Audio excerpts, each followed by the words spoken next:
اشہد ان محمد رسول اللہ۔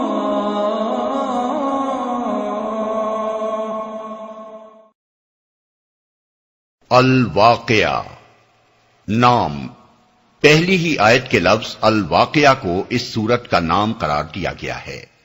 زمانہ نزول، حضرت عبداللہ بن عباس نے سورتوں کی جو ترتیب نزول بیان کی ہے، اس میں وہ فرماتے ہیں کہ پہلے سورہ طٰہٰ نازل ہوئی، پھر الواقعہ، اور اس کے بعد الشعراء، الاتقان للسیوطی۔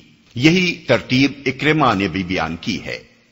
اس کی تائید اس قصے سے بھی ہوتی ہے جو حضرت عمر رضی اللہ عنہ کے ایمان لانے کے بارے میں ابن ہشام نے ابن اسحاق سے نقل کیا ہے۔ اس میں یہ ذکر آتا ہے کہ جب حضرت عمر اپنی بہن کے گھر میں داخل ہوئے تو سورہ طٰہٰ پڑھی جا رہی تھی۔ ان کی آہٹ سن کر ان لوگوں نے قرآن کے اوراق چھپا دیے۔ حضرت عمر پہلے تو بہنوئی پر پل پڑے، اور جب بہن ان کو بچانے آئیں تو ان کو بھی مارا، یہاں تک کہ ان کا سر پھٹ گیا۔ بہن کا خون بہتے دیکھ کر حضرت عمر کو سخت ندامت ہوئی، اور انہوں نے کہا، اچھا مجھے وہ صحیفہ دکھاؤ جسے تم نے چھپا لیا ہے، دیکھوں تو صحیح اس میں کیا لکھا ہے۔ بہن نے کہا، آپ اپنے شرک کی وجہ سے نجس ہیں، اس صحیفے کو صرف طاہر آدمی ہی ہاتھ لگا سکتا ہے۔ چنانچہ حضرت عمر نے اٹھ کر غسل کیا اور پھر اس صحیفے کو لے کر پڑھا۔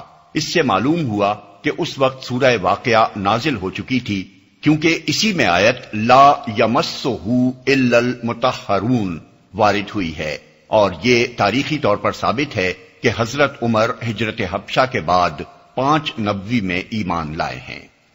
موضوع اور مضمون، اس کا موضوع آخرت، توحید اور قرآن کے متعلق کفار مکہ کے شبہات کی تردید ہے۔ وہ سب سے زیادہ جس چیز کو ناقابل یقین قرار دیتے تھے وہ یہ تھی کہ کبھی قیامت برپا ہوگی جس میں زمین و آسمان کا سارا نظام درہم برہم ہو جائے گا، اور پھر تمام مرے ہوئے انسان دوبارہ جلا اٹھائے جائیں گے اور ان کا محاسبہ ہوگا، اور نیک انسان جنت کے باغوں میں رکھے جائیں گے اور گناہ گار انسان دوزخ میں ڈالے جائیں گے۔ ان کا کہنا یہ تھا کہ یہ سب خیالی باتیں ہیں جن کا عالم واقعہ میں پیش آنا غیر ممکن ہے۔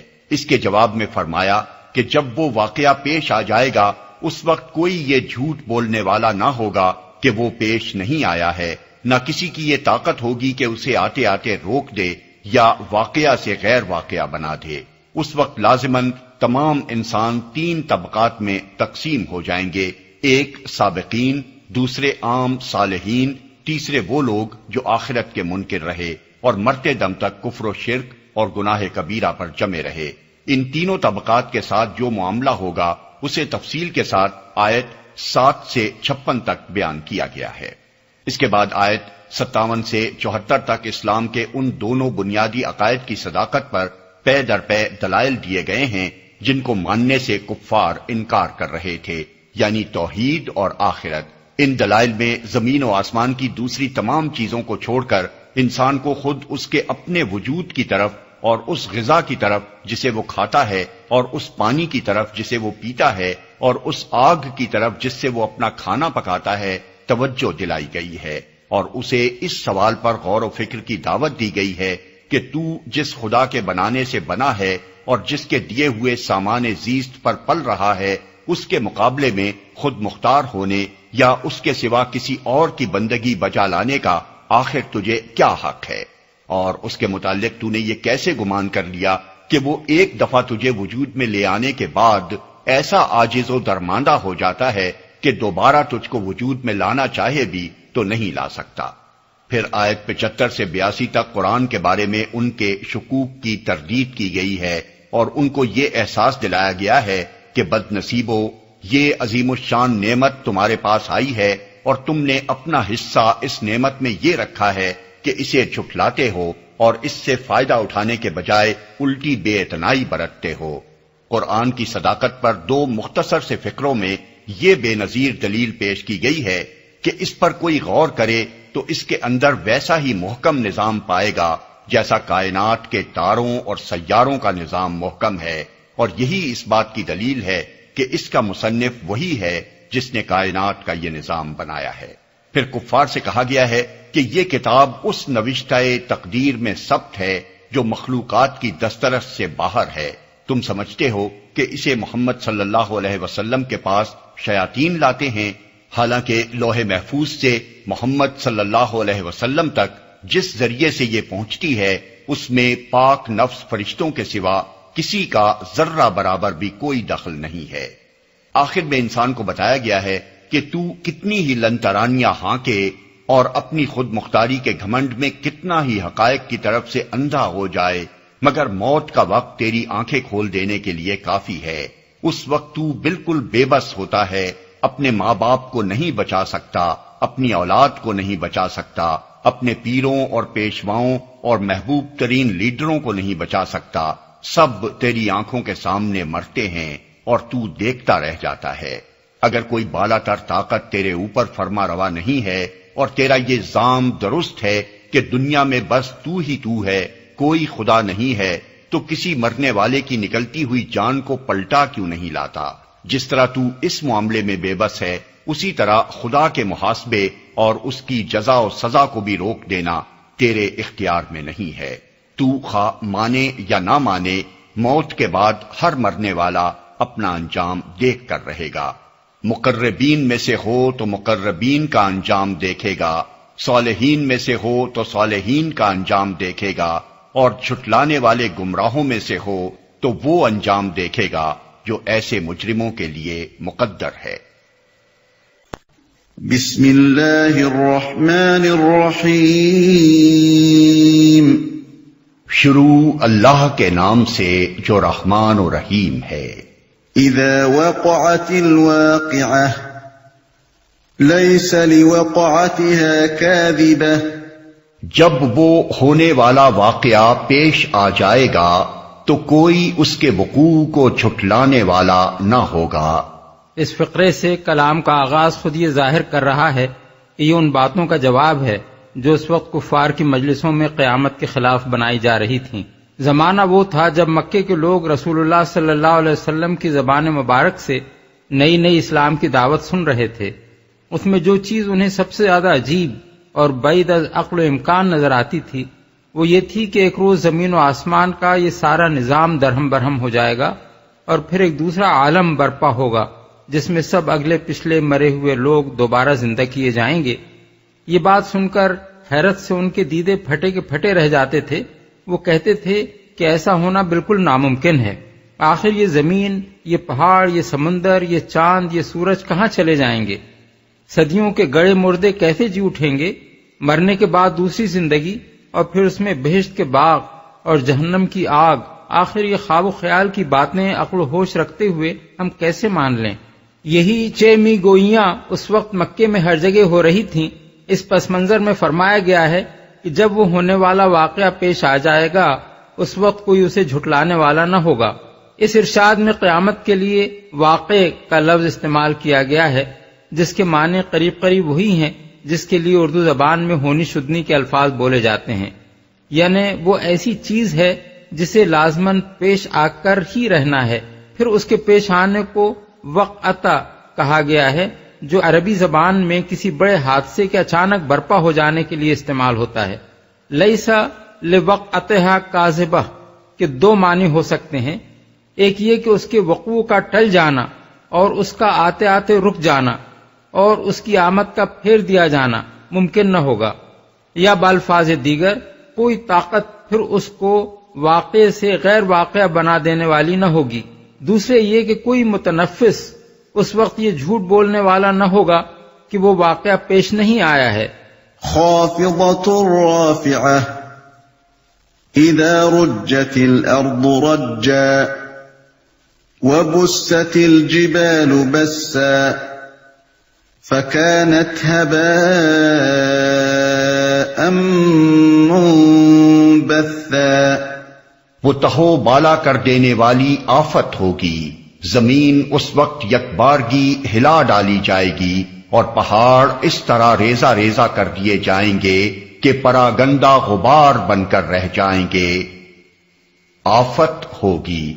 اصل الفاظ ہیں خافضۃ الرافعہ یعنی گرانے والی اور اٹھانے والی۔ اس کا ایک مطلب یہ ہو سکتا ہے کہ وہ سب کچھ الٹ پلٹ کر کے رکھ دے گی نیچے کی چیزیں اوپر اور اوپر کی چیزیں نیچے ہو جائیں گی۔ دوسرا مطلب یہ بھی ہو سکتا ہے کہ وہ گرے ہوئے لوگوں کو اٹھانے والی اور اٹھے ہوئے لوگوں کو گرانے والی ہوگی، یعنی اس کے آنے پر انسانوں کے درمیان عزت و ذلت کا فیصلہ ایک دوسری ہی بنیاد پر ہوگا۔ جو دنیا میں عزت والے بنے پھرتے تھے وہ ذلیل ہو جائیں گے، اور جو ذلیل سمجھے جاتے تھے وہ عزت پائیں گے۔ ہلا ڈالی جائے گی، یعنی وہ کوئی مقامی زلزلہ نہ ہوگا جو کسی محدود علاقے میں آئے، بلکہ پوری کی پوری زمین بیک وقت ہلا ماری جائے گی۔ اس کو یک لخت ایک زبردست جھٹکا لگے گا جس سے وہ لرز کر رہ جائے گی۔ وَكُنْتُمْ أَزْوَاجًا ثَلَاثَةً، تم لوگ اس وقت 3 گروہوں میں تقسیم ہو جاؤ گے۔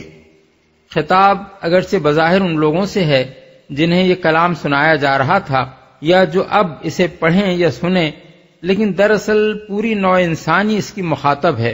تمام انسان جو اول روز آفرینش سے قیامت تک پیدا ہوئے ہیں وہ سب آخر کار 3 گروہوں میں تقسیم ہو جائیں گے۔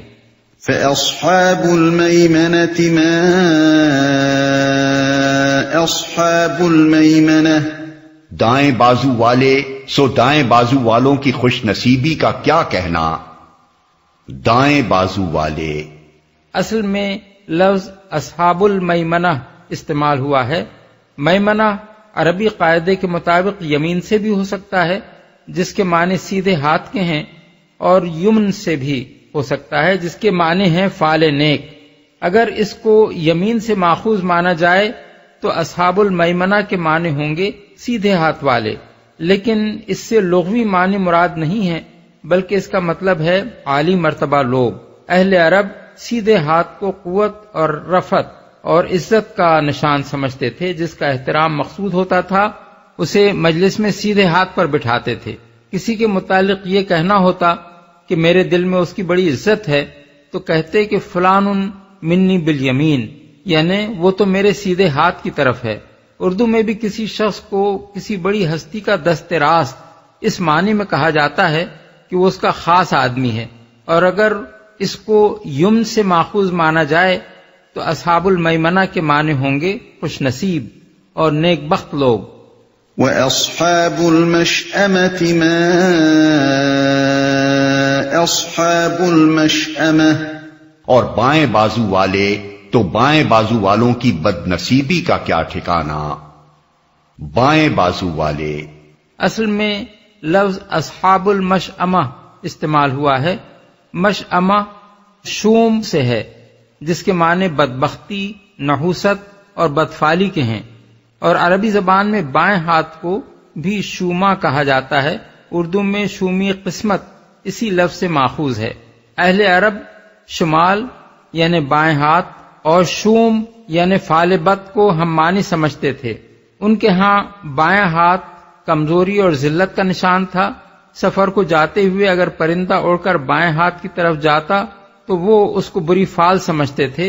کسی کو اپنے بائیں ہاتھ بٹھاتے تو اس کے معنی یہ تھے کہ وہ اسے کمتر درجے کا آدمی سمجھتے ہیں۔ کسی کے متعلق یہ کہنا ہو کہ میرے ہاں اس کی کوئی عزت نہیں تو کہا جاتا کہ فلان منی بالشمال، یعنی وہ میرے بائیں ہاتھ کی طرف ہے۔ اردو میں بھی کسی کام کو بہت ہلکا اور آسان قرار دینا ہو تو کہا جاتا ہے کہ یہ میرے بائیں ہاتھ کا کھیل ہے۔ پس اصحاب المشأمہ سے مراد ہیں بدبخت لوگ، یا وہ لوگ جو اللہ تعالیٰ کے ہاں ذلت سے دوچار ہوں گے اور دربار الہی میں بائیں طرف کھڑے کیے جائیں گے۔ والسابقون السابقون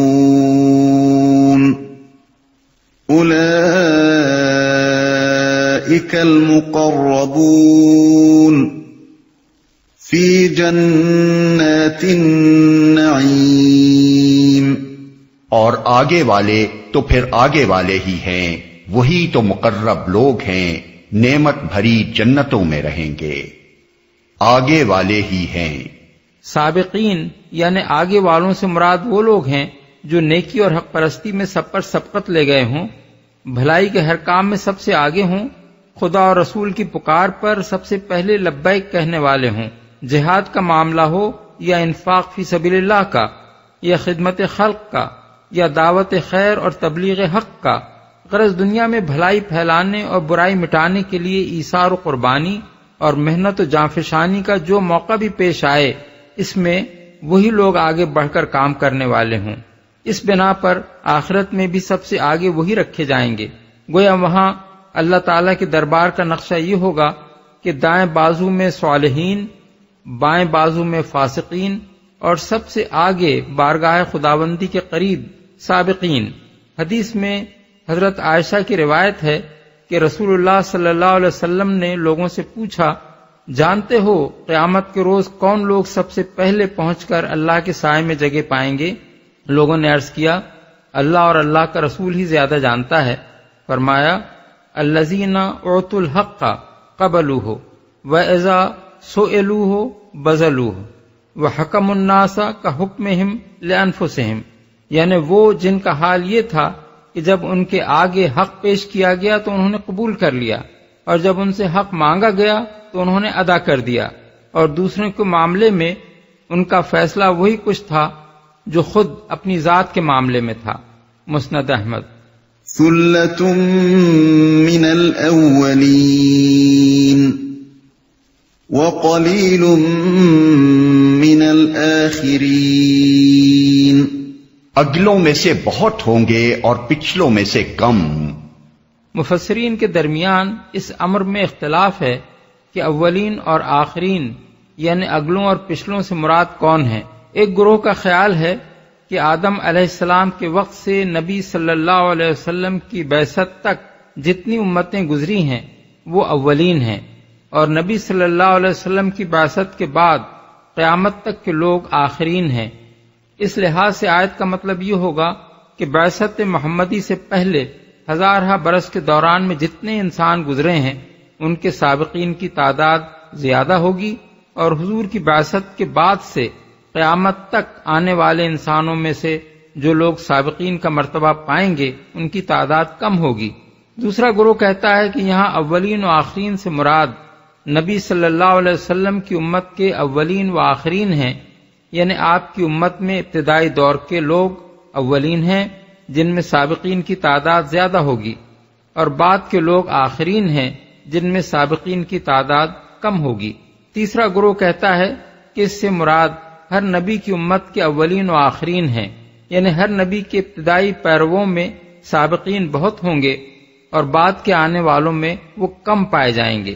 آیت کے الفاظ ان تینوں مفہوموں کے حامل ہیں، اور بعید نہیں کہ یہ تینوں ہی صحیح ہوں، کیونکہ در حقیقت ان میں کوئی تضاد نہیں ہے۔ ان کے علاوہ ایک اور مطلب بھی ان الفاظ سے نکلتا ہے، اور وہ بھی صحیح ہے کہ ہر پہلے دور میں انسانی آبادی کے اندر سابقین کا تناسب زیادہ ہوگا اور بعد کے دور میں ان کا تناسب کم نکلے گا، اس لیے کہ انسانی آبادی جس رفتار سے بڑھتی ہے سبقت فی الخیرات کرنے والوں کی تعداد اسی رفتار سے نہیں بڑھتی۔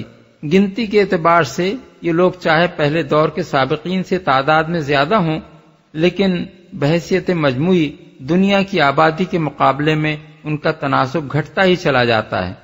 على سرر موضونة متكئين عليها متقابلين، مرصع تختوں پر تکیے لگائے آمنے سامنے بیٹھیں گے۔ يطوف عليهم ولدان مخلدون بأكواب وأباريق وكأس من معين لا يصدعون عنها ولا ينزفون،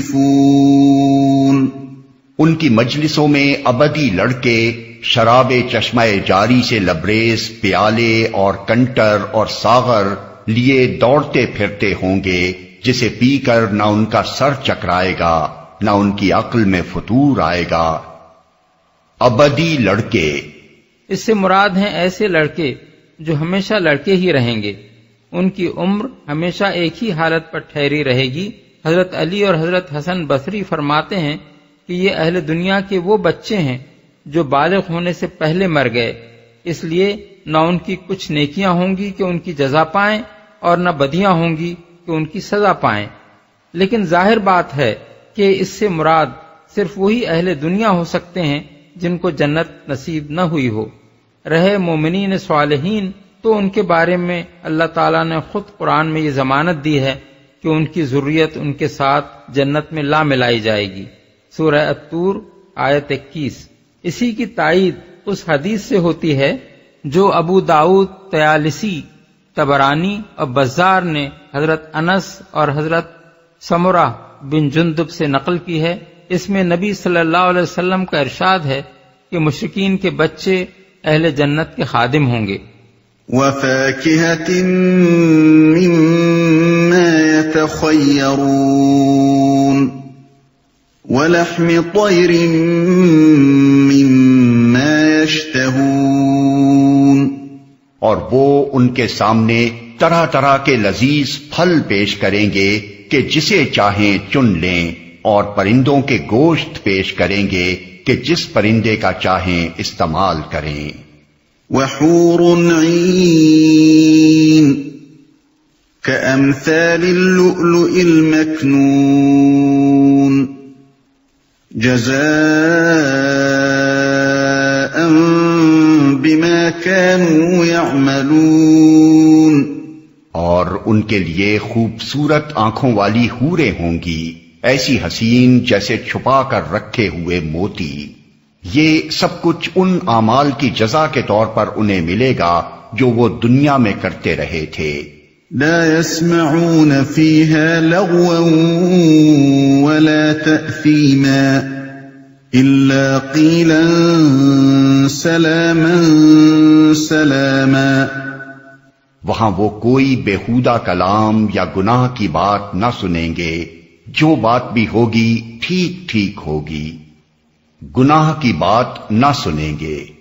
یہ جنت کی بڑی نعمتوں میں سے ایک ہے جسے قرآن مجید میں متعدد مقامات پر بیان کیا گیا ہے کہ انسان کے کان وہاں بےہودگی، یاوہ گوئی، جھوٹ، غیبت، چغلی، بہتان، گالی، لاف و گزاف، طنز و تمسخر اور طعن و تشنیع کی باتیں سننے سے محفوظ ہوں گے۔ وہ بدزبان اور بدتمیز لوگوں کی سوسائٹی نہ ہوگی جس میں لوگ ایک دوسرے پر کیچڑ اچھالیں۔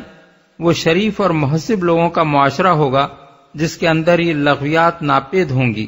اگر کسی شخص کو اللہ نے کچھ بھی شائستگی اور مذاق سلیم سے نوازا ہو تو وہ اچھی طرح محسوس کر سکتا ہے کہ دنیاوی زندگی کا یہ کتنا بڑا عذاب ہے جس سے انسان کو جنت میں نجات پانے کی امید دلائی گئی ہے۔ ٹھیک ٹھیک ہوگی۔ اصل الفاظ ہیں الا قیلا سلاما سلاما۔ بعض مفسرین و مترجمین نے اس کا مطلب یہ لیا ہے کہ وہاں ہر طرف سلام سلام ہی کی آوازیں سننے میں آئیں گی، لیکن صحیح بات یہ ہے کہ اس سے مراد ہے قول سلیم، یعنی ایسی گفتگو جو عیوب کلام سے پاک ہو، جس میں وہ خرابیاں نہ ہوں جو پچھلے فقرے میں بیان کی گئی ہیں۔ یہاں سلام کا لفظ قریب قریب اسی مفہوم میں استعمال کیا گیا ہے جس کے لیے انگریزی میں لفظ سیلوٹ استعمال ہوتا ہے۔ وَأَصْحَابُ الْيَمِينِ مَا أَصْحَابُ الْيَمِينِ، اور دائیں بازو والوں کی خوش نصیبی کا کیا کہنا۔ فِي سِدْرٍ مَّخْضُودٍ وَطَلْحٍ مَّنضُودٍ وَظِلٍّ مَّمْدُودٍ وَمَاءٍ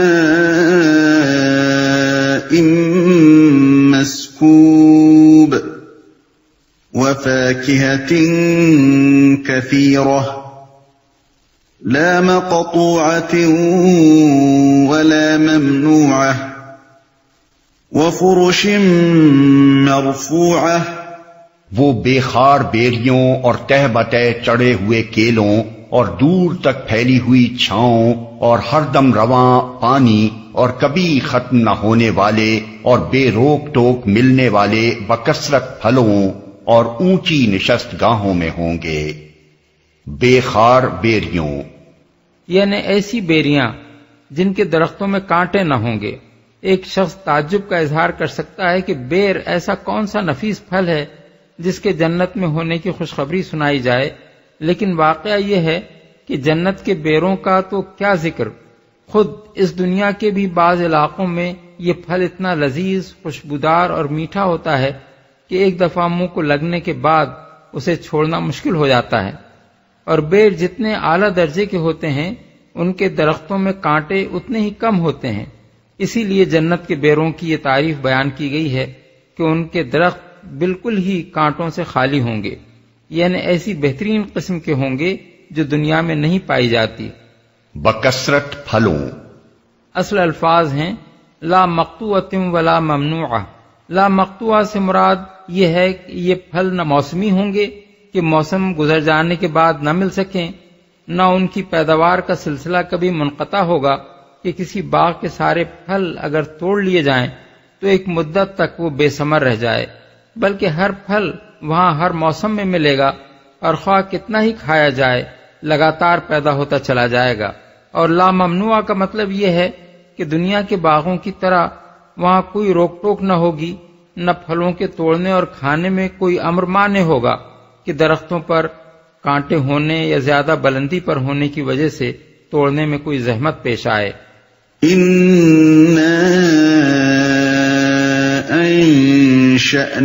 انشأناهن انشاء فجعلناهن ابکارا عربا اترابا لاصحاب الیمین۔ ان کی بیویوں کو ہم خاص طور پر نئے سرے سے پیدا کریں گے اور انہیں باکرا بنا دیں گے، اپنے شوہروں کی عاشق اور عمر میں ہم سن۔ یہ کچھ دائیں بازو والوں کے لیے ہے، باکرا بنا دیں گے۔ اس سے مراد دنیا کی وہ نیک خواتین ہیں جو اپنے ایمان و عمل صالح کی بنا پر جنت میں جائیں گی۔ اللہ تعالیٰ ان سب کو وہاں جوان بنا دے گا، خواہ وہ کتنی ہی بوڑھی ہو کر مری ہوں، نہایت خوبصورت بنا دے گا، خواہ دنیا میں وہ حسین رہی ہوں یا نہ رہی ہوں، باکرا بنا دے گا، خواہ دنیا میں وہ کنواری مری ہوں یا بال بچوں والی ہو کر۔ ان کے شوہر بھی اگر ان کے ساتھ جنت میں پہنچیں گے تو وہ ان سے ملا دی جائیں گی، ورنہ اللہ تعالیٰ کسی اور جنتی سے ان کو بیاہ دے گا۔ اس آیت کی یہی تشریح متعدد احادیث میں رسول اللہ صلی اللہ علیہ وسلم سے منقول ہے۔ شمائل ترمذی میں روایت ہے کہ ایک بڑھیا نے حضور سے عرض کیا، میرے حق میں جنت کی دعا فرمائیں۔ آپ نے فرمایا، جنت میں کوئی بڑھیا داخل نہ ہوگی۔ وہ روتی ہوئی واپس چلی گئی تو آپ نے لوگوں سے فرمایا کہ اسے بتاؤ وہ بڑھاپے کی حالت میں داخل جنت نہیں ہوگی۔ اللہ تعالیٰ کا ارشاد ہے کہ ہم انہیں خاص طور پر نئے سرے سے پیدا کریں گے اور باکرا بنا دیں گے۔ ابن ابی حاتم نے حضرت سلمہ بن یزید سے یہ روایت نقل کی ہے کہ میں نے اس آیت کی تشریح میں رسول اللہ صلی اللہ علیہ وسلم کو یہ فرماتے سنا، اس سے مراد دنیا کی عورتیں ہیں، خواہ وہ باکرا مری ہوں یا شادی شدہ۔ طبرانی میں حضرت ام سلمہ کی ایک طویل روایت ہے جس میں وہ جنت کی عورتوں کے متعلق قرآن مجید کے مختلف مقامات کا مطلب حضور سے دریافت فرماتی ہیں۔ اس سلسلے میں حضور اس آیت کی تشریح کرتے ہوئے فرماتے ہیں کہ ہن اللواتی قبضن فی دار الدنیا عجائز رمثن شمثن خلقہن اللہ بعد الکبر فجعلہن عذارا۔ یہ وہ عورتیں ہیں جو دنیا کی زندگی میں مری ہیں، بوڑھی پھونس، آنکھوں میں چیپڑ، سر کے بال سفید۔ اس بڑھاپے کے بعد اللہ تعالیٰ ان کو پھر سے باکرا پیدا کر دے گا۔ حضرت ام سلمہ پوچھتی ہیں، اگر کسی عورت کے دنیا میں کئی شوہر رہ چکے ہوں اور وہ سب جنت میں جائیں تو وہ ان میں سے کس کو ملے گی؟ حضور فرماتے ہیں، انہا تخیر فتختار احسنہم خلقا فتقول یا رب ان ھذا کان احسن خلقا معی فزوجنیہا یا ام سلمہ ذهب حسن الخلق بخیر الدنیا والآخرہ۔ یعنی اس کو اختیار دیا جائے گا کہ وہ جسے چاہے چن لے، اور وہ اس شخص کو چنے گی جو ان میں سب سے زیادہ اچھے اخلاق کا تھا۔ وہ اللہ تعالیٰ سے عرض کرے گی کہ اے رب، اس کا برتاؤ میرے ساتھ سب سے اچھا تھا، اس لیے مجھے اسی کی بیوی بنا دے۔ اے ام سلمہ، حسن اخلاق دنیا اور آخرت کی ساری بھلائی لوٹ لے گیا ہے۔ عاشق اصل میں لفظ عربن استعمال ہوا ہے، یہ لفظ عربی زبان میں عورت کی بہترین نسوانی خوبیوں کے لیے بولا جاتا ہے۔ اس سے مراد ایسی عورت ہے جو طرحدار ہو، خوش اتوار ہو، خوش گفتار ہو، نسوانی جذبات سے لبریز ہو، اپنے شوہر کو دل و جان سے چاہتی ہو اور اس کا شوہر بھی اس کا عاشق ہو۔ ہم سن، اس کے دو مفہوم ہو سکتے ہیں، ایک یہ کہ وہ اپنے شوہروں کی ہمسن ہوں گی، دوسرا یہ کہ وہ آپس میں ہمسن ہوں گی، یعنی تمام جنتی عورتیں ایک ہی عمر کی ہوں گی اور ہمیشہ اسی عمر کی رہیں گی۔ بعید نہیں کہ یہ دونوں ہی باتیں بیک وقت صحیح ہوں، یعنی یہ خواتین خود بھی ہمسن ہوں اور ان کے شوہر بھی ان کے ہمسن بنا دیے جائیں۔ ایک حدیث میں آتا ہے کہ یدخل اہل الجنت الجنت جردن مردن بیتن جعادن مکحلین ابناء ثلاث و ثلاثین، یعنی اہل جنت جب جنت میں داخل ہوں گے تو ان کے جسم بالوں سے صاف ہوں گے، مسیں بھیگ رہی ہوں گی مگر داڑھی نہ نکلی ہوگی، گورے چٹے ہوں گے، گٹھے ہوئے بدن ہوں گے، آنکھیں سرمگی ہوں گی، سب کی عمریں 33 سال کی ہوں گی۔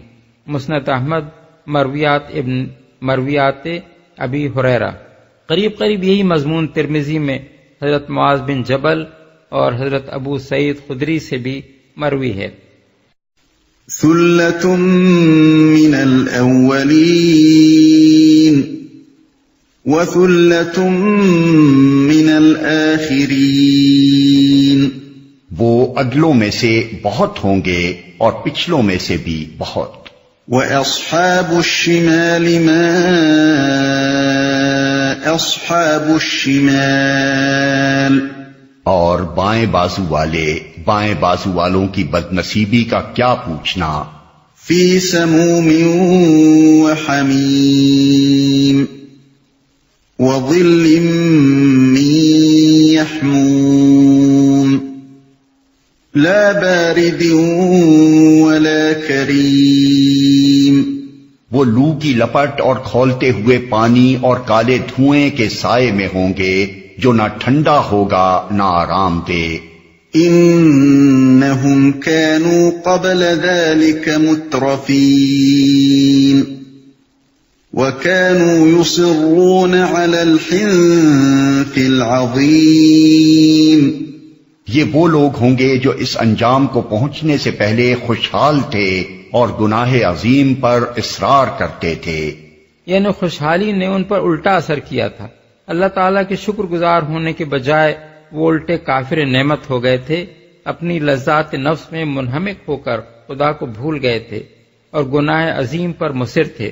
گناہ عظیم کا لفظ جامع ہے، اس سے مراد کفر و شرک اور دہریت بھی ہے اور اخلاق و اعمال کا ہر بڑا گناہ بھی۔ وَكَانُوا يَقُولُونَ أَإِذَا مِتْنَا وَكُنَّا تُرَابًا وَعِظَامًا أَإِنَّا لَمَبْعُوثُونَ أَوَآبَاؤُنَا الْأَوَّلُونَ، کہتے تھے کیا جب ہم مر کر خاک ہو جائیں گے اور ہڈیوں کا پنجر رہ جائیں گے تو پھر اٹھا کھڑے کیے جائیں گے، اور کیا ہمارے وہ باپ دادا بھی اٹھائے جائیں گے جو پہلے گزر چکے ہیں؟ قل ان الاولین والآخرین لمجموعون الى میقات یوم معلوم، اے نبی ان لوگوں سے کہو یقیناً اگلے اور پچھلے سب ایک دن ضرور جمع کیے جانے والے ہیں جس کا وقت مقرر کیا جا چکا ہے۔ ثم انکم ایھا الضالون المکذبون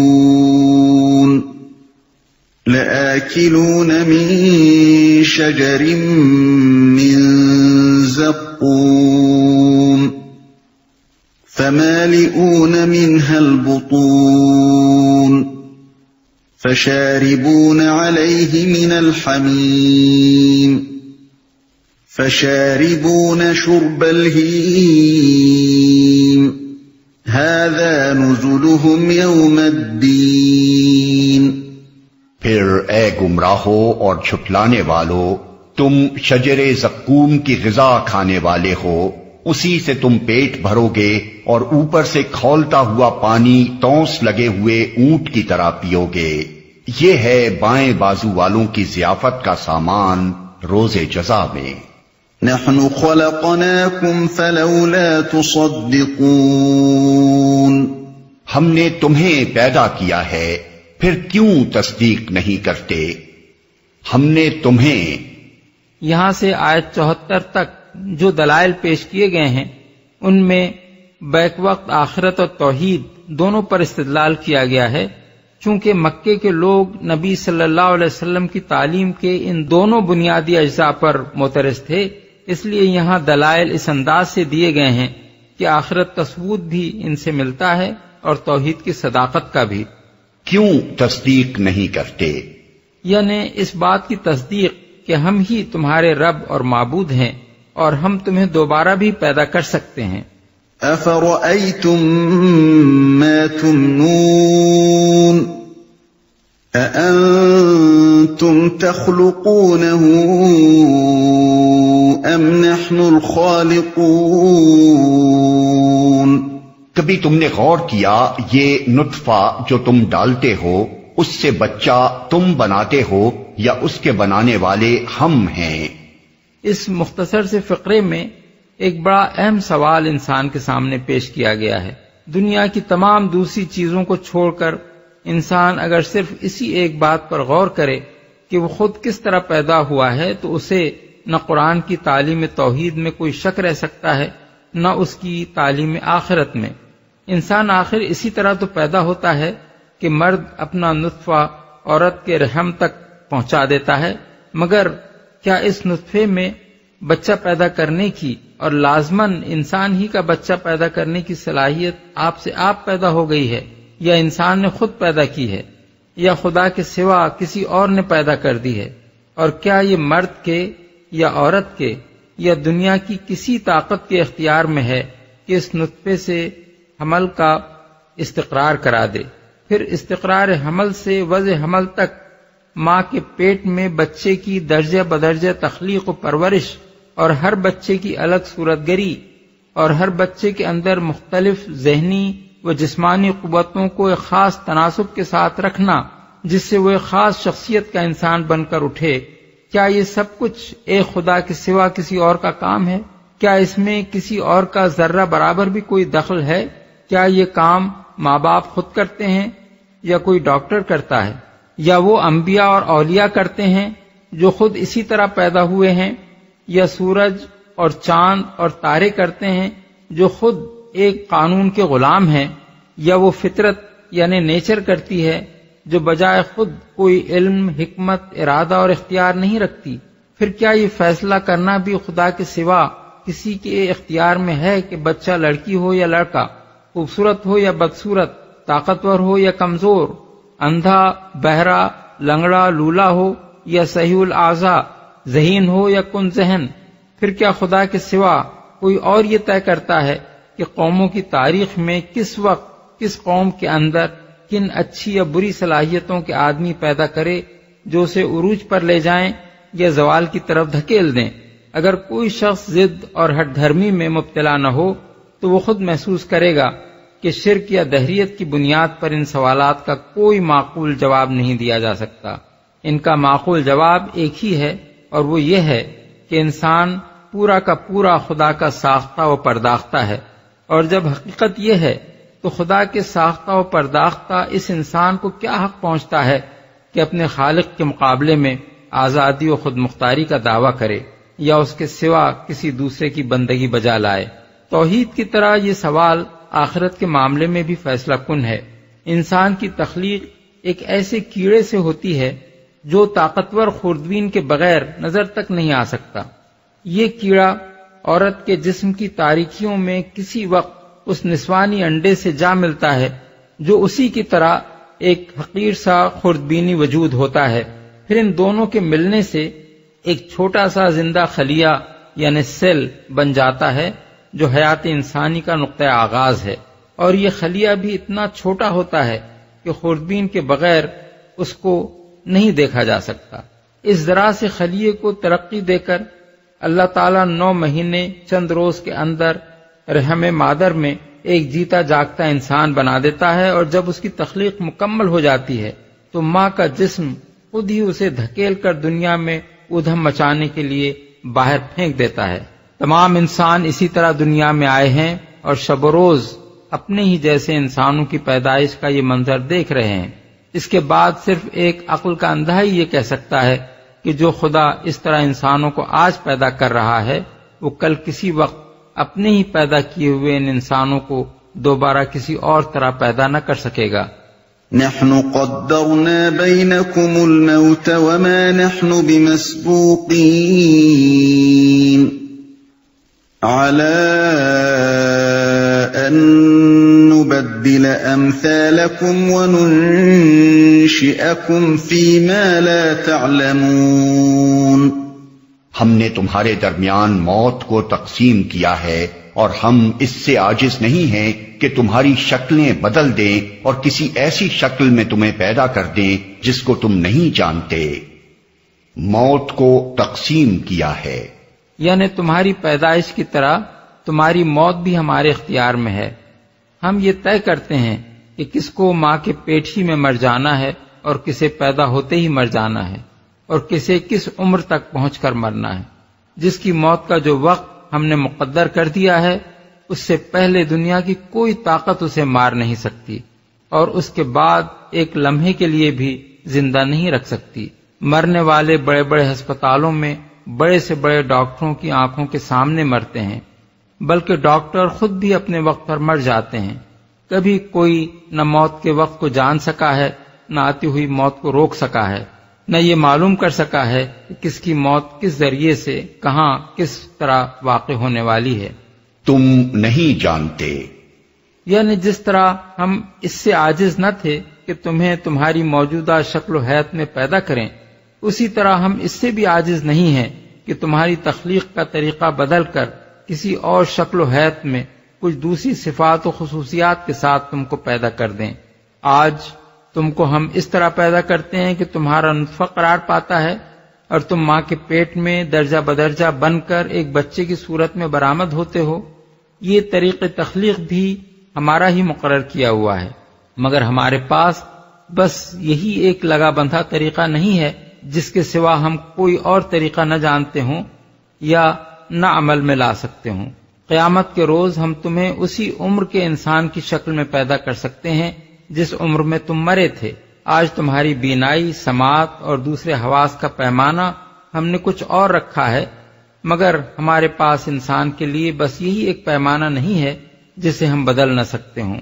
قیامت کے روز ہم اسے بدل کر کچھ سے کچھ کر دیں گے، یہاں تک کہ تم وہ کچھ دیکھ اور سن سکو گے جو یہاں نہیں دیکھ سکتے اور نہیں سن سکتے۔ آج تمہاری کھال اور تمہارے ہاتھ پاؤں اور تمہاری آنکھوں میں کوئی گویائی نہیں ہے، مگر زبان کو بولنے کی طاقت ہم ہی نے تو دی ہے۔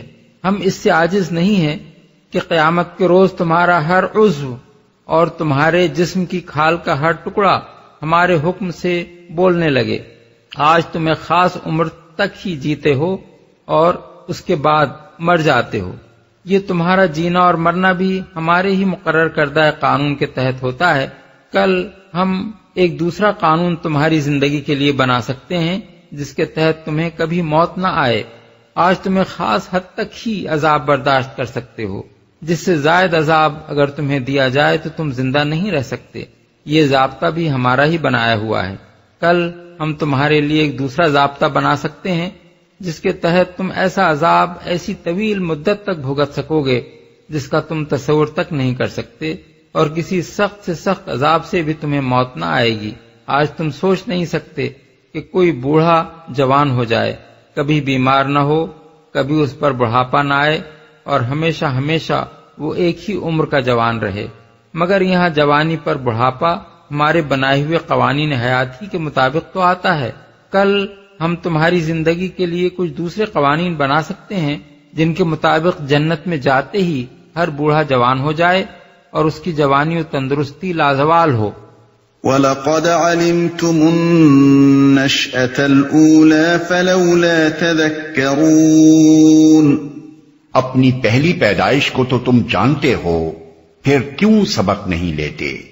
یعنی یہ تو تم جانتے ہی ہو کہ پہلے تم کیسے پیدا کیے گئے تھے، کس طرح باپ کی صلب سے وہ نطفہ منتقل ہوا جس سے تم وجود میں آئے، کس طرح رحم مادر میں جو قبر سے کچھ کم تاریک نہ تھا تمہیں پرورش کر کے زندہ انسان بنایا گیا، کس طرح ایک ذرے بے مقدار کو نشوونما دے کر یہ دل و دماغ، یہ آنکھ کان اور یہ ہاتھ پاؤں اس میں پیدا کیے گئے، اور عقل و شعور، علم و حکمت، صنعت و ایجاد اور تدبیر و تسخیر کی یہ حیرت انگیز صلاحیتیں اس کو عطا کی گئیں۔ کیا یہ معجزہ مردوں کو دوبارہ جلا اٹھانے سے کچھ کم عجیب ہے؟ اس عجیب معجزے کو جب تم آنکھوں سے دیکھ رہے ہو اور خود اس کی زندہ شہادت کے طور پر دنیا میں موجود ہو تو کیوں اس سے یہ سبق نہیں لیتے کہ جس خدا کی قدرت سے یہ معجزہ شب روز رونما ہو رہا ہے، اسی کی قدرت سے زندگی بعد موت اور حشر و نشر اور جنت و دوزخ کا معجزہ بھی رونما ہو سکتا ہے۔ أَفَرَأَيْتُم مَّا تَحْرُثُونَ أَأَنتُمْ تَزْرَعُونَهُ أَمْ نَحْنُ الزَّارِعُونَ؟ کبھی تم نے سوچا یہ بیج جو تم بوتے ہو، اس سے کھیتیاں تم اگاتے ہو یا ان کے اگانے والے ہم ہیں؟ اوپر کا سوال لوگوں کو اس حقیقت کی طرف توجہ دلا رہا تھا کہ تم اللہ تعالیٰ کے ساختہ و پرداختہ ہو اور اسی کی تخلیق سے وجود میں آئے ہو۔ اب یہ دوسرا سوال انہیں اس دوسری اہم حقیقت کی طرف توجہ دلا رہا ہے کہ جس رزق پر تم پلتے ہو وہ بھی اللہ ہی تمہارے لیے پیدا کرتا ہے۔ جس طرح تمہاری پیدائش میں انسانی کوشش کا دخل اس سے زائد کچھ نہیں ہے کہ تمہارا باپ تمہاری ماں کے اندر نطفہ ڈال دے، اسی طرح تمہارے رزق کی پیداوار میں بھی انسان کی کوشش کا دخل اس سے بڑھ کر کچھ نہیں ہے کہ کسان کھیتی میں بیج ڈال دے۔ زمین جس میں یہ کاشت کی جاتی ہے تمہاری بنائی ہوئی نہیں ہے، اس زمین کو رویدگی کی صلاحیت تم نے نہیں بخشی ہے، اس میں وہ مادے جن سے تمہاری غذا کا سامان بہم پہنچتا ہے تم نے فراہم نہیں کیے ہیں، اس کے اندر جو بیج تم ڈالتے ہو ان کو نشو و نما کے قابل تم نے نہیں بنایا ہے۔ ان بیجوں میں یہ صلاحیت کہ ہر بیج سے اسی نوع کا درخت پھوٹے جس کا وہ بیج ہے تم نے پیدا نہیں کی ہے۔ اس کاشت کو لہلاتی کھیتیوں میں تبدیل کرنے کے لیے زمین کے اندر جس عمل اور زمین کے اوپر جس ہوا، پانی، حرارت، برودت اور موسمی کیفیت کی ضرورت ہے، ان میں سے کوئی چیز بھی تمہاری کسی تدبیر کا نتیجہ نہیں ہے۔ یہ سب کچھ اللہ ہی کی قدرت اور اسی کی پروردگاری کا کرشمہ ہے۔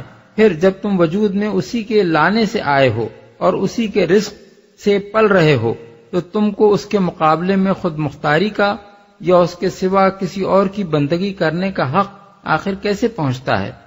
اس آیت کا ظاہر استدلال تو توحید کے حق میں ہے، مگر اس میں جو مضمون بیان کیا گیا ہے اس پر اگر آدمی تھوڑا سا مزید غور کرے تو اسی کے اندر آخرت کی دلیل بھی مل جاتی ہے۔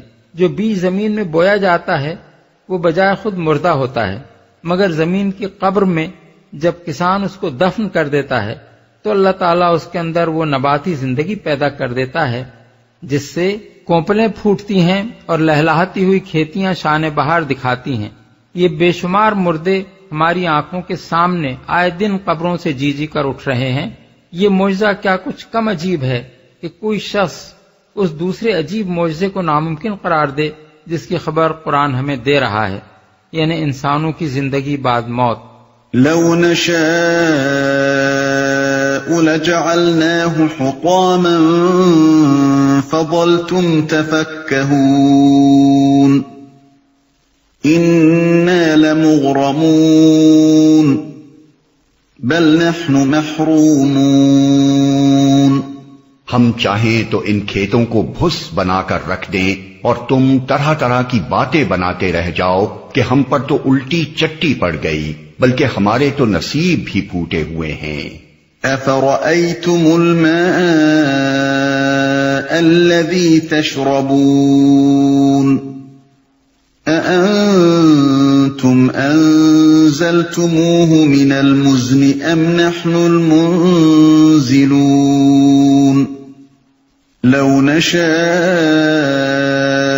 السَّمَاءُ جَعَلْنَاهُ أُجَاجًا فَلَوْلَا تَشْكُرُونَ کبھی تم نے آنکھیں کھول کر دیکھا یہ پانی جو تم پیتے ہو اسے تم نے بادل سے برسایا ہے یا اس کے برسانے والے ہم ہیں؟ ہم چاہیں تو اسے سخت کھاری بنا کر رکھ دیں، پھر کیوں تم شکر گزار نہیں ہوتے؟ برسانے والے ہم ہیں، یعنی تمہاری بھوک مٹانے ہی کا نہیں، تمہاری پیاس بجھانے کا انتظام بھی ہمارا ہی کیا ہوا ہے۔ یہ پانی جو تمہاری زندگی کے لیے روٹی سے بھی زیادہ ضروری ہے، تمہارا اپنا فراہم کیا ہوا نہیں ہے، بلکہ اسے ہم فراہم کرتے ہیں۔ زمین میں یہ سمندر ہم نے پیدا کیے ہیں، ہمارے سورج کی گرمی سے ان کا پانی بھاپ بن کر اٹھتا ہے۔ ہم نے اس پانی میں یہ خاصیت پیدا کی ہے کہ خاص درجہ حرارت پر وہ بھاپ میں تبدیل ہو جائے۔ ہماری ہوائیں اسے لے کر اٹھتی ہیں، ہماری قدرت اور حکمت سے وہ بھاپ جمع ہو کر بادل کی شکل اختیار کرتی ہے۔ ہمارے حکم سے یہ بادل خاص تناسب سے تقسیم ہو کر زمین کے مختلف خطوں پر پھیلتے ہیں، تاکہ جس خطے زمین کے لیے پانی کا جو حصہ مقرر کیا گیا ہے وہ اس کو پہنچ جائے، اور ہم بالائی فضا میں وہ برودت پیدا کرتے ہیں جس سے یہ بھاپ پھر سے پانی میں تبدیل ہوتی ہے۔ ہم تمہیں صرف وجود میں لا کر ہی نہیں رہ گئے ہیں، بلکہ تمہاری پرورش کے یہ سارے انتظامات بھی ہم کر رہے ہیں جن کے بغیر تم جی نہیں سکتے۔ پھر ہماری تخلیق سے وجود میں آ کر، ہمارا رزق کھا کر اور ہمارا پانی پی کر یہ حق تمہیں کہاں سے حاصل ہو گیا کہ ہمارے مقابلے میں خود مختار بنو یا ہمارے سوا کسی اور کی بندگی بجا لاؤ؟ کھاری بنا کر رکھ دیں۔ اس فقرے میں اللہ کی قدرت و حکمت کے ایک اہم کرشمے کی نشاندہی کی گئی ہے۔ پانی کے اندر اللہ تعالیٰ نے جو حیرت انگیز خواص رکھے ہیں ان میں سے ایک خاصہ یہ بھی ہے کہ اس کے اندر خواہ کتنی ہی چیزیں تحلیل ہو جائیں، جب وہ حرارت کے اثر سے بھاپ میں تبدیل ہوتا ہے تو ساری آمیزشیں نیچے چھوڑ دیتا ہے اور صرف اپنے اصل آبی اجزاء کو لے کر ہوا میں اڑتا ہے۔ یہ خاصیت اگر اس میں نہ ہوتی تو بھاپ میں تبدیل ہوتے وقت بھی وہ سب چیزیں اس میں شامل رہتی جو پانی ہونے کی حالت میں اس کے اندر تحلیل شدہ تھیں۔ اس صورت میں سمندر سے جو بھاپیں اٹھتیں ان میں سمندر کا نمک بھی شامل ہوتا اور ان کی بارش تمام روئے زمین کو زمین شور بنا دیتی۔ نہ انسان اس پانی کو پی کر جی سکتا تھا، نہ کسی قسم کی نباتات اس سے اگ سکتی تھی۔ اب کیا کوئی شخص دماغ میں ذرا سی بھی عقل رکھتے ہوئے یہ دعویٰ کر سکتا ہے کہ اندھی بحری فطرت سے خود بخود پانی میں یہ حکیمانہ خاصیت پیدا ہو گئی ہے؟ یہ خاصیت جس کی بدولت کھاری سمندروں سے صاف ستھرا میٹھا پانی کشید ہو کر بارش کی شکل میں برستا ہے اور پھر دریاؤں، نہروں، چشموں اور کنووں کی شکل میں آب رسانی و آب پاشی کی خدمت انجام دیتا ہے، اس بات کی صریح شہادت فراہم کرتی ہے کہ ودیت کرنے والے نے پانی میں اس کو خوب سوچ سمجھ کر بالارادہ اس مقصد کے لیے ودیت کیا ہے کہ وہ اس کی پیدا کردہ مخلوقات کی پرورش کا ذریعہ بن سکے۔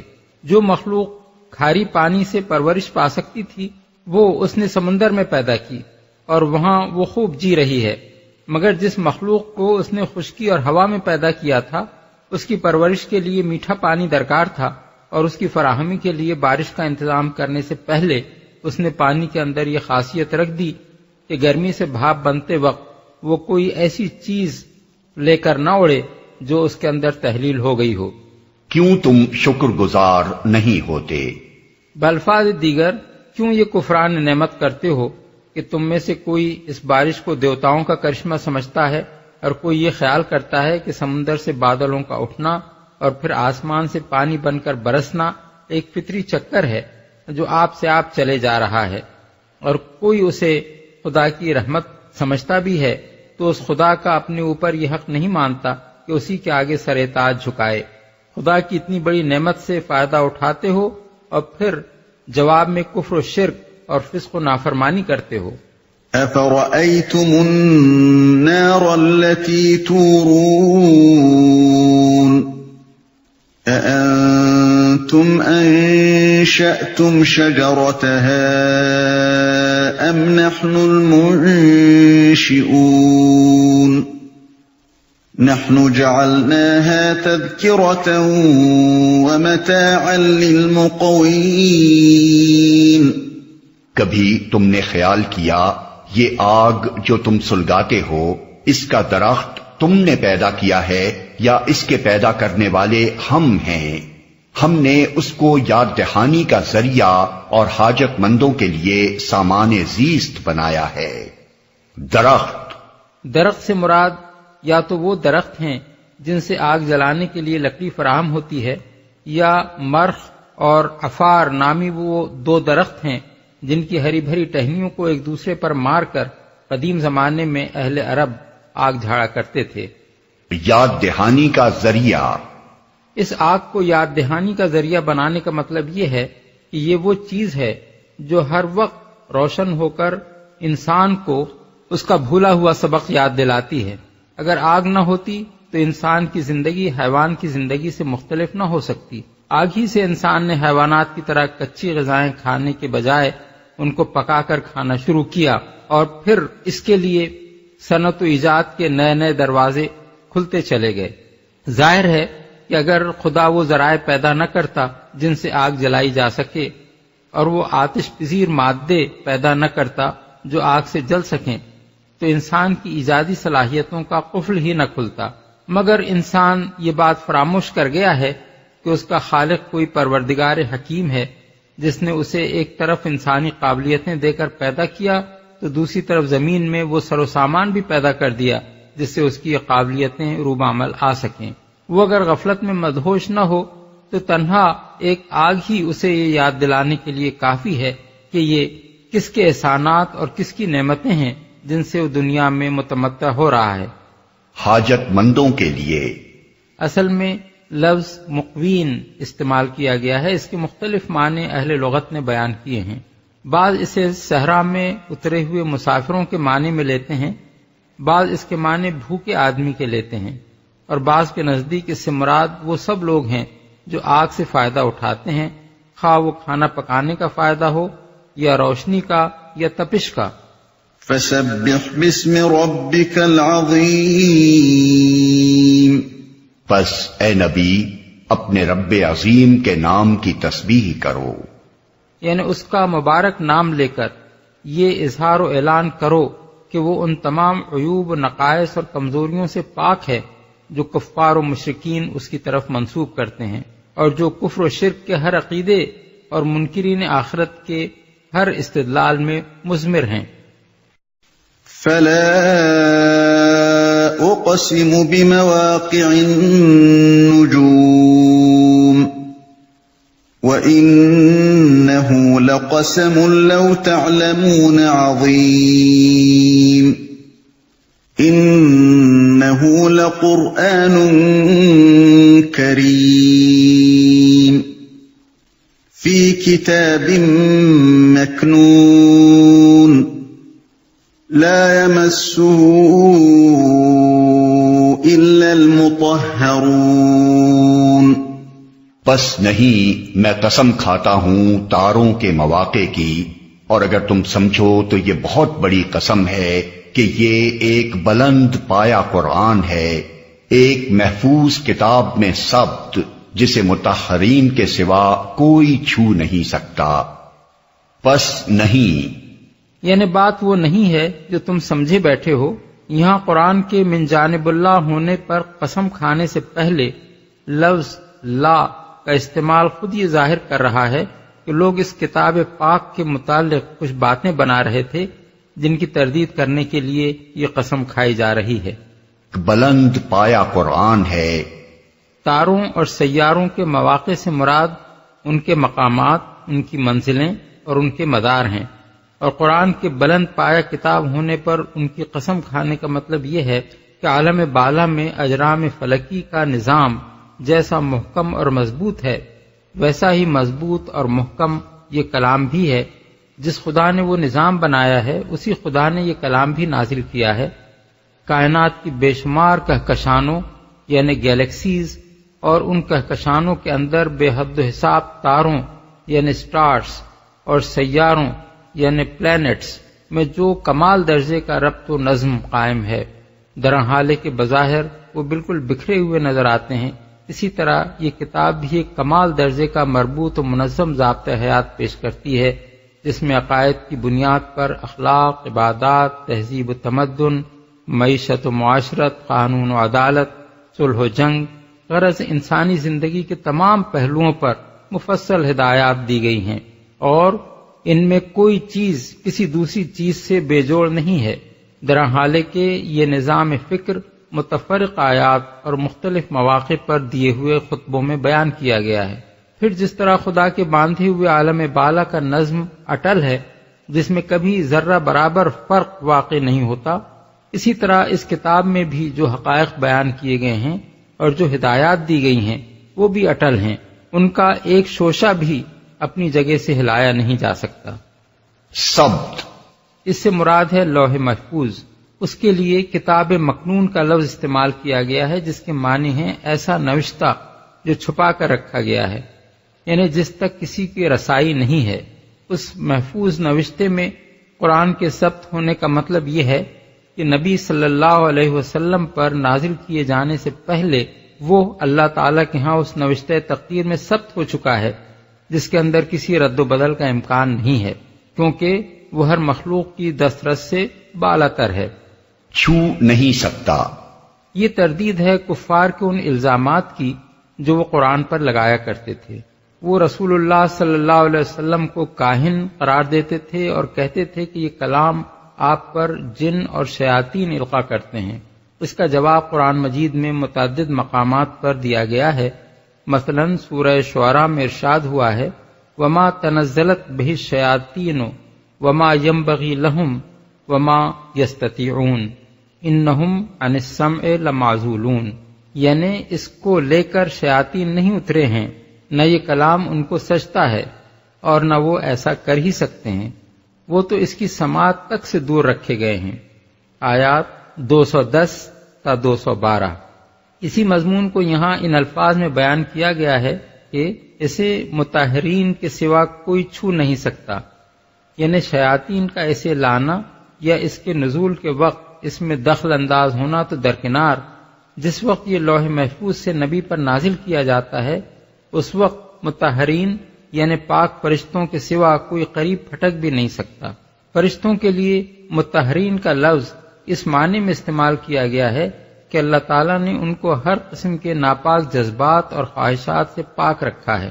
اس آیت کی یہی تفسیر انس بن مالک، ابن عباس، سعید بن جبیر، اکرمہ، مجاہد، قتادہ، ابو العالیہ، سدی، ضحاک اور ابن زید نے بیان کی ہے، اور نظم کلام کے ساتھ بھی یہی مناسبت رکھتی ہے، کیونکہ سلسلہ کلام خود یہ بتا رہا ہے کہ توحید اور آخرت کے متعلق کفار مکہ کے غلط تصورات کی تردید کرنے کے بعد اب قرآن مجید کے بارے میں ان کے جھوٹے گمانوں کی تردید کی جا رہی ہے، اور مواقع نجوم کی قسم کھا کر یہ بتایا جا رہا ہے کہ یہ ایک بلند پایہ کتاب ہے، اللہ تعالیٰ کے محفوظ نوشتے میں ثبت ہے، جس میں کسی مخلوق کی دراندازی کا کوئی امکان نہیں، اور یہ نبی پر ایسے طریقے سے نازل ہوتی ہے کہ پاکیزہ فرشتوں کے سوا کوئی اسے چھو تک نہیں سکتا۔ بعض مفسرین نے اس آیت میں لا کو نہیں کے معنی میں لیا ہے، اور آیت کا مطلب یہ بیان کیا ہے کہ کوئی ایسا شخص اسے نہ چھوئے جو پاک نہ ہو، یا کسی ایسے شخص کو اسے نہ چھونا چاہیے جو ناپاک ہو۔ اور بعض دوسرے مفسرین اگرچہ لا کو نفی کے معنی میں لیتے ہیں اور آیت کا مطلب یہ بیان کرتے ہیں کہ اس کتاب کو مطہرین کے سوا کوئی نہیں چھوتا، مگر ان کا کہنا یہ ہے کہ یہ نفی اسی طرح نہیں کے معنی میں ہے جس طرح رسول اللہ صلی اللہ علیہ وسلم کا یہ ارشاد کہ المسلم اخو المسلم لا یظلمہ، یعنی مسلمان مسلمان کا بھائی ہے، وہ اس پر ظلم نہیں کرتا۔ اس میں اگرچہ خبر دی گئی ہے کہ مسلمان مسلمان پر ظلم نہیں کرتا، لیکن دراصل اس سے یہ حکم نکلتا ہے کہ مسلمان مسلمان پر ظلم نہ کرے۔ اسی طرح اس آیت میں اگرچہ فرمایا یہ گیا ہے کہ پاک لوگوں کے سوا قرآن کو کوئی نہیں چھوتا، مگر اس سے حکم یہ نکلتا ہے کہ جب تک کوئی شخص پاک نہ ہو وہ اس کو نہ چھوئے۔ لیکن حقیقت یہ ہے کہ یہ تفسیر آیت کے سیاق و سباق سے مطابقت نہیں رکھتی۔ سیاق و سباق سے الگ کر کے تو اس کے الفاظ سے یہ مطلب نکالا جا سکتا ہے، مگر جس سلسلہ کلام میں یہ وارد ہوئی ہے اس میں رکھ کر اسے دیکھا جائے تو یہ کہنے کا سرے سے کوئی موقع نظر نہیں آتا کہ اس کتاب کو پاک لوگوں کے سوا کوئی نہ چھوئے، کیونکہ یہاں تو کفار مخاطب ہیں اور ان کو یہ بتایا جا رہا ہے کہ یہ اللہ رب العالمین کی نازل کردہ کتاب ہے۔ اس کے بارے میں تمہارا یہ گمان قطعی غلط ہے کہ اسے شیاطین نبی پر القاء کرتے ہیں۔ اس جگہ یہ شرعی حکم بیان کرنے کا آخر کیا موقع ہو سکتا تھا کہ کوئی شخص طہارت کے بغیر اس کو ہاتھ نہ لگائے؟ زیادہ سے زیادہ جو بات کہی جا سکتی ہے وہ یہ ہے کہ اگرچہ آیت یہ حکم دینے کے لیے نازل نہیں ہوئی ہے، مگر فحوائے کلام اس بات کی طرف اشارہ کر رہا ہے کہ جس طرح اللہ تعالیٰ کے ہاں اس کتاب کو صرف مطہرین ہی چھو سکتے ہیں، اسی طرح دنیا میں بھی کم از کم وہ لوگ جو اس کے کلام الہی ہونے پر ایمان رکھتے ہیں اسے ناپاکی کی حالت میں چھونے سے اجتناب کریں۔ اس مسئلے میں جو روایات ملتی ہیں وہ حسب ذیل ہیں۔ 1. امام مالک نے موطا میں عبداللہ بن ابی بکر محمد بن عمرو بن حزم کی یہ روایت نقل کی ہے کہ رسول اللہ صلی اللہ علیہ وسلم نے جو تحریری احکام عمرو بن حزم کے ہاتھ یمن کے رؤسا کو لکھ کر بھیجے تھے، ان میں ایک حکم یہ بھی تھا کہ لا یمس القرآن الا طاہر، یعنی کوئی شخص قرآن کو نہ چھوئے مگر طاہر۔ یہی بات ابو داؤد نے مراسیل میں امام زہری سے نقل کی ہے کہ انہوں نے ابو بکر محمد بن عمرو بن حزم کے پاس رسول اللہ صلی اللہ علیہ وسلم کی جو تحریر دیکھی تھی اس میں یہ حکم بھی تھا۔ 2. حضرت علی کی روایت جس میں وہ فرماتے ہیں کہ ان رسول اللہ صلی اللہ علیہ وسلم لم یکن یحجزہ عن القرآن شیء لیس الجنابہ، یعنی رسول اللہ صلی اللہ علیہ وسلم کو کوئی چیز قرآن کی تلاوت سے نہ روکتی تھی سوائے جنابت کے۔ ابو داؤد، نسائی، ترمذی۔ 3. ابن عمر کی روایت جس میں وہ بیان کرتے ہیں کہ رسول اللہ صلی اللہ علیہ وسلم نے فرمایا لا تقرأ الحائض والجنب شیئا من القرآن، یعنی حائضہ اور جنوبی قرآن کا کوئی حصہ نہ پڑھے۔ ابو داؤد، ترمذی۔ 4. بخاری کی روایت جس میں یہ بیان ہوا ہے کہ رسول اللہ صلی اللہ علیہ وسلم نے قیصر روم ہرقل کو جو نامہ مبارک بھیجا تھا اس میں قرآن مجید کی یہ آیت بھی لکھی ہوئی تھی کہ یا اہل الکتاب تعالوا الی کلمۃ سواء بیننا و بینکم۔ صحابہ و تابعین سے اس مسئلے میں جو مسالک منقول ہیں وہ یہ ہیں۔ حضرت سلمان فارسی وضو کے بغیر قرآن پڑھنے میں مذائقہ نہیں سمجھتے تھے، مگر ان کے نزدیک اس حالت میں قرآن کو ہاتھ لگانا جائز نہ تھا۔ یہی مسلک حضرت سعد بن ابی وقاص اور حضرت عبداللہ بن عمر کا بھی تھا، اور حضرت حسن بصری اور ابراہیم نخعی بھی وضو کے بغیر مصحف کو ہاتھ لگانا مکروہ سمجھتے تھے۔ احکام القرآن للجساس۔ عطا اور طاؤس اور شعبی اور قاسم بن محمد سے بھی یہی بات منقول ہے۔ المغنی لابن قدامہ۔ البتہ قرآن کو ہاتھ لگائے بغیر اس میں دیکھ کر پڑھنا یا اس کو یاد سے پڑھنا ان سب کے نزدیک بے وضو بھی جائز تھا۔ جنابت اور حیض و نفاس کی حالت میں قرآن پڑھنا حضرت عمر، حضرت علی، حضرت حسن بصری، حضرت ابراہیم نقی اور امام زہری کے نزدیک مکروہ تھا، مگر ابن عباس کی رائے یہ تھی اور اسی پر ان کا عمل بھی تھا کہ قرآن کا جو حصہ پڑھنا آدمی کا معمول ہو وہ اسے یاد سے پڑھ سکتا ہے۔ حضرت سعید بن المسیب اور سعید بن جبیر سے اس مسئلے میں دریافت کیا گیا تو انہوں نے فرمایا کیا قرآن اس کے حافظے میں محفوظ نہیں ہے؟ پھر اس کے پڑھنے میں کیا حرج ہے؟ المغنی اور المحلہ لابن حزم۔ فقہا کے مسالک اس مسئلے میں حسب ذیل ہیں۔ مسلک حنفی کی تشریح امام علاء الدین الکاشانی نے بدائع الصنائع میں یوں کی ہے جس طرح بے وضو نماز پڑھنا جائز نہیں ہے اسی طرح قرآن مجید کو ہاتھ لگانا بھی جائز نہیں، البتہ اگر وہ غلاف کے اندر ہو تو ہاتھ لگایا جا سکتا ہے۔ غلاف سے مراد بعض فقہا کے نزدیک جلد ہے اور بعض کے نزدیک وہ خریطہ یا لفافہ یا جزدان ہے جس کے اندر قرآن رکھا جاتا ہے اور اس میں سے نکالا بھی جا سکتا ہے۔ اسی طرح تفسیر کی کتابوں کو بھی بے وضو ہاتھ نہ لگانا چاہیے، نہ کسی ایسی چیز کو جس میں قرآن کی کوئی آیت لکھی ہوئی ہو۔ البتہ فقہ کی کتابوں کو ہاتھ لگایا جا سکتا ہے، اگرچہ مستحب یہی ہے کہ ان کو بھی بے وضو ہاتھ نہ لگایا جائے، کیونکہ ان میں بھی آیات قرآنی بطور استدلال درج ہوتی ہیں۔ بعض فقہائے حنفیہ اس بات کے قائل ہیں کہ مصحف کے صرف اس حصے کو بے وضو ہاتھ لگانا درست نہیں ہے جہاں قرآن کی عبارت لکھی ہوئی ہو، باقی رہے حواشی تو خواہ وہ سادہ ہوں یا ان میں بطور تشریح کچھ لکھا ہوا ہو، ان کو ہاتھ لگانے میں مذائقہ نہیں، مگر صحیح بات یہ ہے کہ حواشی بھی مصحف ہی کا ایک حصہ ہیں اور ان کو ہاتھ لگانا مصحف ہی کو ہاتھ لگانا ہے۔ رہا قرآن پڑھنا تو وہ وضو کے بغیر جائز ہے۔ فتاوی عالمگیری میں بچوں کو اس حکم سے مستثنی قرار دیا گیا ہے۔ تعلیم کے لیے قرآن مجید بچوں کے ہاتھ میں دیا جا سکتا ہے، خواہ وہ وضو سے ہوں یا بے وضو۔ مسلک شافعی کو امام نووی نے المنہاج میں اس طرح بیان کیا ہے: نماز اور طواف کی طرح مصحف کو ہاتھ لگانا اور اس کے کسی ورق کو چھونا بھی وضو کے بغیر حرام ہے۔ اسی طرح قرآن کی جلد کو چھونا بھی ممنوع ہے، اور اگر قرآن کسی خریطے، غلاف یا صندوق میں ہو اور درس قرآن کے لیے اس کا کوئی حصہ تختی پر لکھا ہوا ہو تو اس کو بھی ہاتھ لگانا جائز نہیں، البتہ قرآن کسی کے سامان میں رکھا ہو یا تفسیر کی کتابوں میں لکھا ہوا ہو یا کسی سکے میں اس کا کوئی حصہ درج ہو تو اسے ہاتھ لگانا حلال ہے۔ بچہ اگر بے وضو ہو تو وہ بھی قرآن کو ہاتھ لگا سکتا ہے، اور بے وضو آدمی اگر قرآن پڑھے تو لکڑی یا کسی اور چیز سے وہ اس کا ورق پلٹ سکتا ہے۔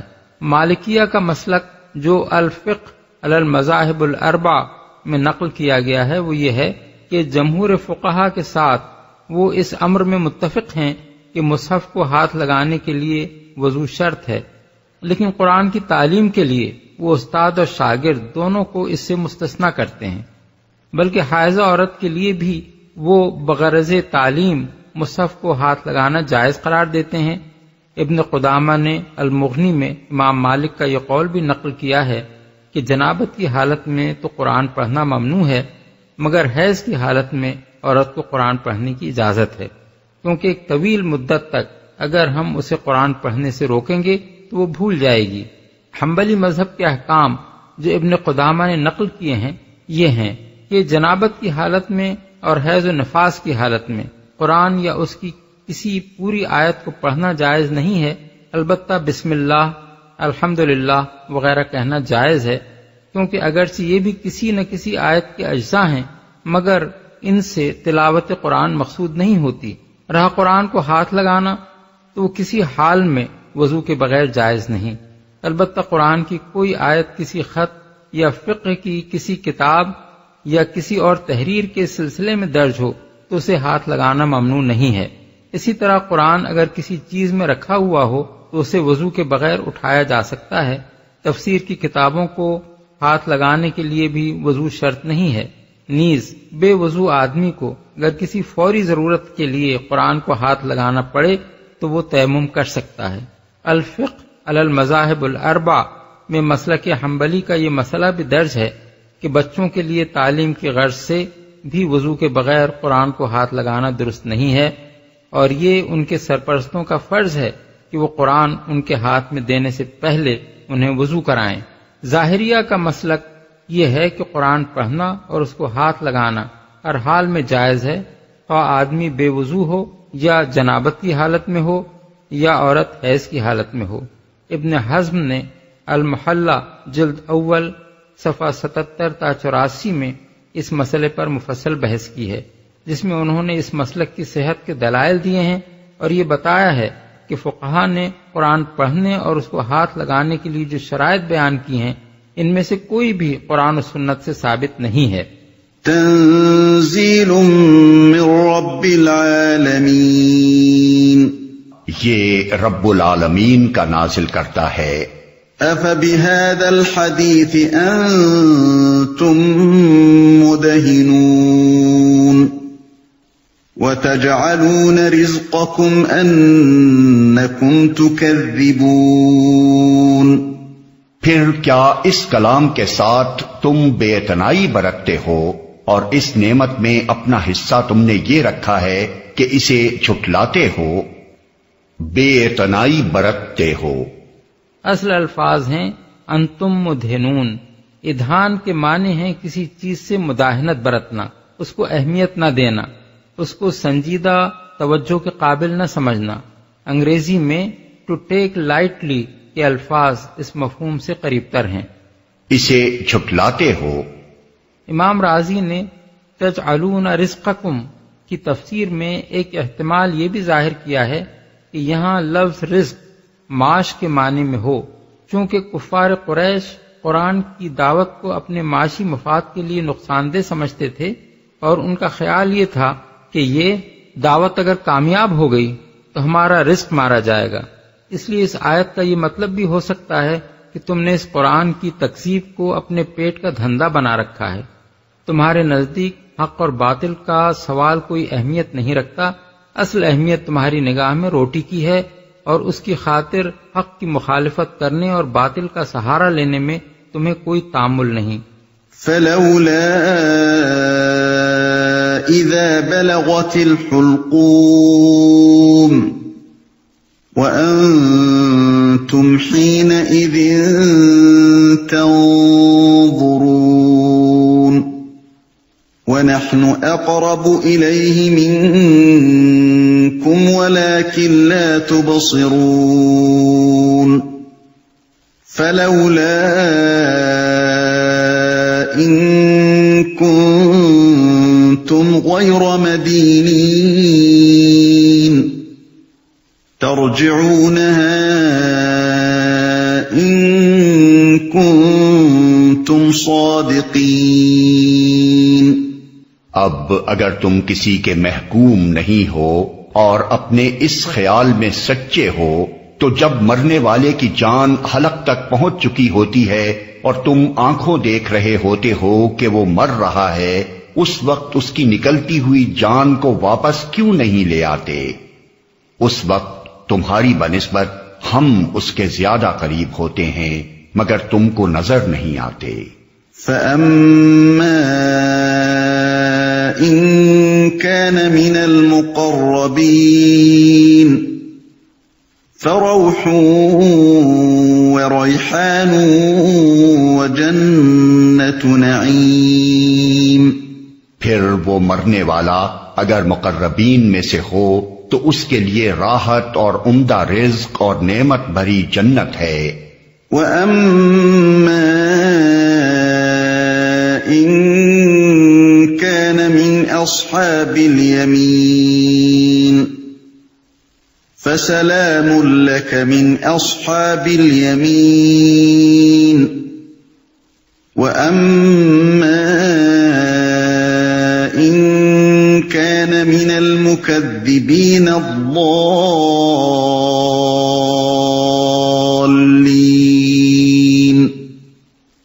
فَنُزُلٌ مِّنْ حَمِيمٍ وَتَصْلِيَةُ جَحِيمٍ۔ اور اگر وہ اصحاب یمین میں سے ہو تو اس کا استقبال یوں ہوتا ہے کہ سلام ہے تجھے، تو اصحاب الیمین میں سے ہے۔ اور اگر وہ جھٹلانے والے گمراہ لوگوں میں سے ہو تو اس کی تواضع کے لیے کھولتا ہوا پانی ہے اور جہنم میں جھونکا جانا۔ ان هذا لهو حق اليقين فسبح باسم ربك العظيم۔ یہ سب کچھ قطعی حق ہے، پس اے نبی اپنے رب عظیم کے نام کی تسبیح کرو۔ حضرت عقبہ بن عامر جوہنی کی روایت ہے کہ جب یہ آیت نازل ہوئی تو رسول اللہ صلی اللہ علیہ وسلم نے حکم دیا کہ اس کو تم لوگ اپنے رکوع میں رکھ دو، یعنی رکوع میں سبحان ربی العظیم کہا کرو۔ اور جب آیت سبح اسم ربک الاعلی نازل ہوئی تو آپ نے فرمایا اسے اپنے سجدے میں رکھو، یعنی سبحان ربی الاعلی کہا کرو۔ مسند احمد، ابو داؤد، ابن ماجہ، ابن حبان، حاکم۔ اس سے پتہ چلتا ہے کہ رسول اللہ صلی اللہ علیہ وسلم نے نماز کا جو طریقہ مقرر فرمایا ہے اس کے چھوٹے سے چھوٹے اجزاء تک قرآن پاک کے اشاروں سے ماخوذ ہیں۔